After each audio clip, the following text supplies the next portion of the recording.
Hi, my name is Dana Weaver. Welcome to my channel, Seed of Fire, and thank you for tuning in. I have a long history of nonpartisan civic activism. I've served on citizen advisory boards since I was 18 years old. I volunteered as chairwoman of a housing authority, and I litigate free speech cases pro bono. In addition to my civic activism, I spent 15 years as a Democratic Party activist. I ran for office as a Democrat, served on Democratic committees, attended the Democratic National Convention, supported lots of other Democratic candidates, and I even founded a social club for Democrats. In 2016, I volunteered for Bernie Sanders, and when he didn't get the nomination, I volunteered for Hillary Clinton. Over my many years of volunteering for the Democratic Party, I met literally thousands of my fellow Democrats. Many of you are my friends, and I admire, respect, and like you. Today, I'm a Republican committee woman. Over the next few months, through this channel, I hope to share my story of how I went from Democratic Party loyalist to Republican committee woman over the last few years. This first video is my pitch to you that you should subscribe to this channel and hear my story, even if you think I must be crazy to have joined the Republican Party at a time like this. It's a short video, and if you're not persuaded at the end of it, at least you can say you gave a Republican a shot. Okay? Here we go. I identified as a progressive Democrat from 2005 to 2017. In 2005, when I first adopted the label, our top issues were supporting universal health care, supporting marriage equality, and opposing the war in Iraq.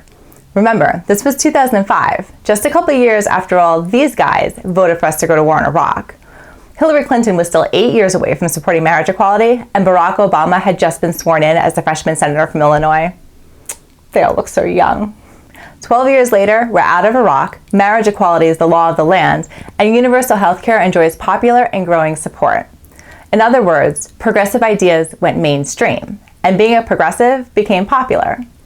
But as it went mainstream, its meaning changed. For example, in 2005, the movement was solidly anti-war, but by 2015, Hillary Clinton, a war hawk, was claiming to be part of the movement. As a progressive, that confused me. I never cared for Hillary Clinton. I didn't support her in the 2008 primaries. I didn't support her in the 2016 primaries. Nevertheless, I voted and volunteered for her in the 2016 general election because the idea of a Trump presidency was so terrifying to me. His win hit me hard, and I literally cried myself to sleep on election night. The next 3 months were a whirlwind of breaking news and negative emotions. When I look back on this period of my life, 3 emotions dominate: fear, outrage, and despair. I feared Donald Trump, I was outraged about the election outcome, and I despaired for our future. Somehow, through the sea of breaking news and the whirlwind of negative emotions, there was this one question that just kept tugging at me. It was like a loose thread I couldn't leave alone. Why was I so shocked by his win? How did I completely not see it coming? And no matter how many times I looked at this issue and the various ways I analyzed it, I kept coming back to one answer: my filter bubble.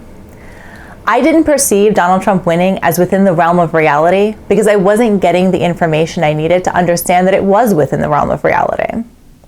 I resented having been blindsided, and so I actively undertook to leave my filter bubble so I would never be blindsided again. As it turns out, we exercise significant control over our online filters and can change out our filter bubbles simply by deciding where to focus our attention. This is very simple, but it's not easy. Actively changing out your filters closely resembles a search for truth. Simple, but not easy. It requires the mental fortitude to sit with cognitive dissonance. It requires a mind simultaneously skeptical of information, but also open to being persuaded by that same information. And it requires both confidence in your ability to reason, but also the humility to recognize that sometimes your reasoning may have been flawed.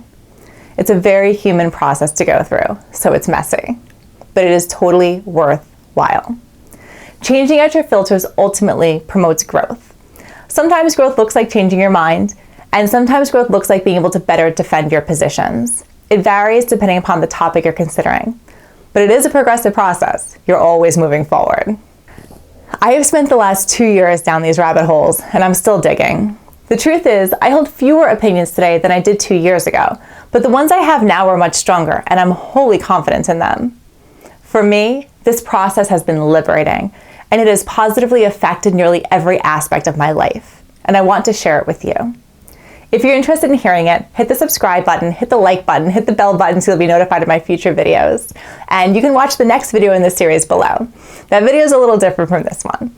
I figure if I'm going to take you down some rabbit holes, I should probably arm us all with protective gear. So that video is about the 10 values and habits that I use to help maintain independent thinking as I explore different filters and filter bubbles. You can watch it now or hit watch later. Thanks for listening.